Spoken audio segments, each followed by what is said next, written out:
Hi student, आज के इस सेशन में हम लोग डिस्कस करने वाले हैं रिएक्शन मैकेनिज़्म। और रिएक्शन मैकेनिज़्म एक वाइटल चैप्टर है ऑर्गेनिक केमिस्ट्री का, important for both BSc as well as for the NEET examination. तो हम लोग आज जो पहला नेम रिएक्शन कर रहे हैं दैट इज़ कॉल्ड राइमर-टाइमन रिएक्शन।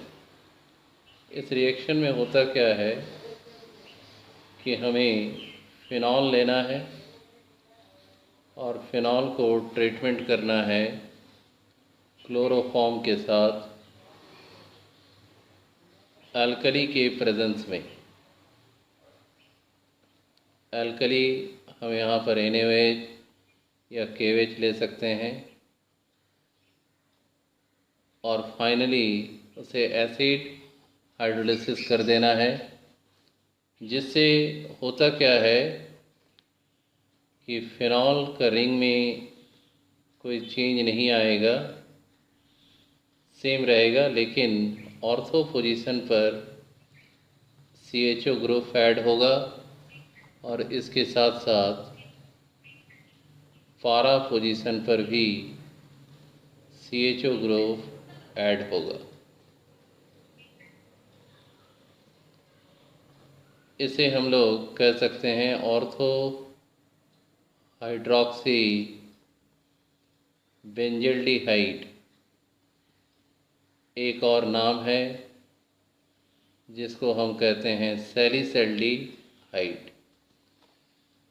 यानी राइमर-टाइमन रिएक्शन किस तरह का रिएक्शन है न, ये क्लोरोफॉर्म और अल्कली के साथ जब फ़िनॉल इंटरैक्ट करता है तो एरोमेटिक रिंग यानी बेंजीन रिंग के साथ CHO ग्रुप को ये इंट्रोड्यूस कर देता है। यानी हर वो एरोमेटिक कंपाउंड जो फ़िनॉल नहीं भी है, कुछ और है, उसमें क्लोरोफॉर्म का इंट्रैक्शन जब किया जाता है अल्कली के प्रेजेंस में और हाइड्रोलिसिस कर दिया जाता है एसिड के प्रेजेंस में, then it form ortho and para hydroxy benzaldehyde. इस केस में ऑर्थो हाइड्रॉक्सी बेंजल्डिहाइड जो है ये मेजर प्रोडक्ट और पारा जो है माइनर प्रोडक्ट होता है। ये राइमर-टाइमन रिएक्शन एक इलेक्ट्रोफिलिक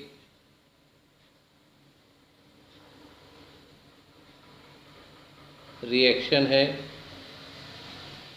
यानी ये रिएक्शन इलेक्ट्रोफाइल्स के प्रेजेंस में होता है। इसको हम लोग मैकेनाइज्ड कर सकते हैं। सबसे पहले हमें क्या करना पड़ेगा, स्टेप वन में NaOH से जो हाइड्रोक्साइड आयन मिलेगा उसे लेंगे और इसका इंट्रैक्शन क्लोरोफॉर्म के साथ कर देना है। Simply it reacts with the chloroform. चूँकि क्लोरीन मोर इलेक्ट्रोनेगेटिव है, 3 विथड्रॉइंग ग्रुप लगा हुआ है, तो ये अल्फा CH बॉन्ड वीक होगा और under the influence of any type of base hydrogen can be removed out and this electron shifted over here. HO और H वाटर निकाल दिया, इसमें कार्बन पर नेगेटिव चार्ज आ गया, यानी ये एक कार्बेनियन का फॉर्मेशन करता है। अब चूँकि इसमें क्लोरीन लीविंग ग्रुप है, क्लोरीन लीव कर गया और यहाँ पर ये बनाया CCl2, कार्बन पर 2 इलेक्ट्रॉन। इस CCl2 को हम लोग कहते हैं डाइक्लोरोकार्बीन। ये भी एक तरह का रिएक्शन इंटरमीडिएट है, और चूँकि कार्बन के साथ 2 क्लोरीन और एक अनशेयर्ड पेयर ऑफ इलेक्ट्रॉन यानी 6 इलेक्ट्रॉन है, सेंट्रल कार्बन का ऑक्टेट पूरा नहीं हो रहा है, therefore it is consider as electrophile. इसको हम इलेक्ट्रोफाइल कंसिडर करते हैं। स्टेप 1 में एक और काम होता है, फिनॉल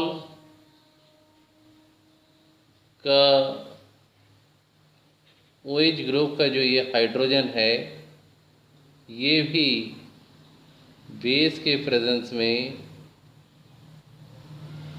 ये रिवर्सिबल प्रोसेस है, वाटर निकल जाएगा, इस बॉन्ड का इलेक्ट्रॉन ऑक्सीजन पर शिफ्ट करेगा। इसका मतलब यहाँ पर फिनॉक्साइड आयन जनरेट किया। तो हमारा पहला स्टेप में हमने क्या बनाया ना, डाइक्लोरोकार्बीन जो कि इलेक्ट्रोफाइल है, एक इलेक्ट्रॉन डेफिशिएंट स्पीशीज बना, और उसके साथ साथ फिनॉक्साइड आयन बना। ये फिनॉक्साइड आयन इलेक्ट्रॉन रिच है, और इसका हम रेजोनेटिंग स्ट्रक्चर देख सकते हैं।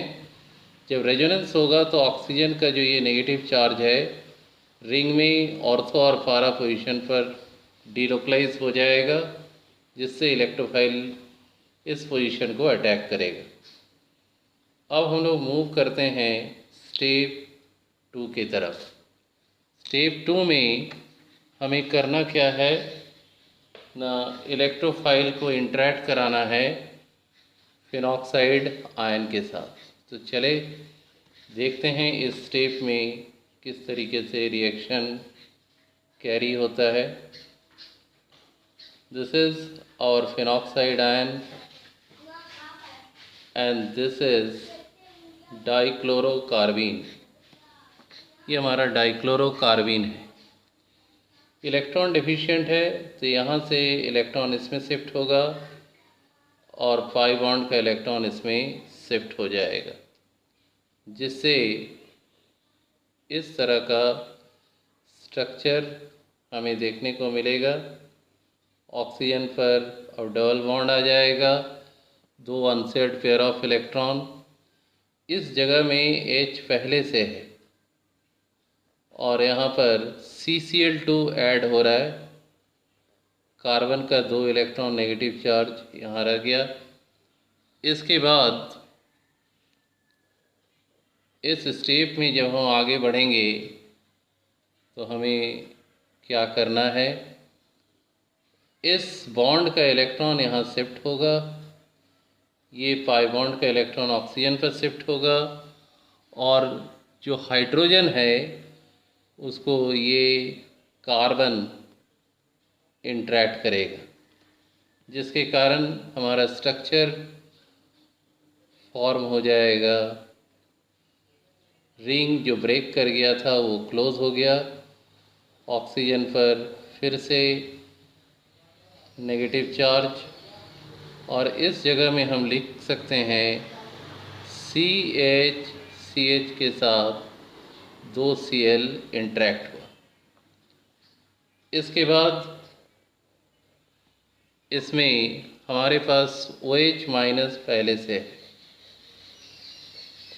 ये क्लोरीन मोर नेगेटिव होने के कारण ये बाहर निकला, तो ये OH माइनस कार्बन को जाके इंटरैक्ट किया, जिसके कारण हमारा स्ट्रक्चर इस तरह का आएगा।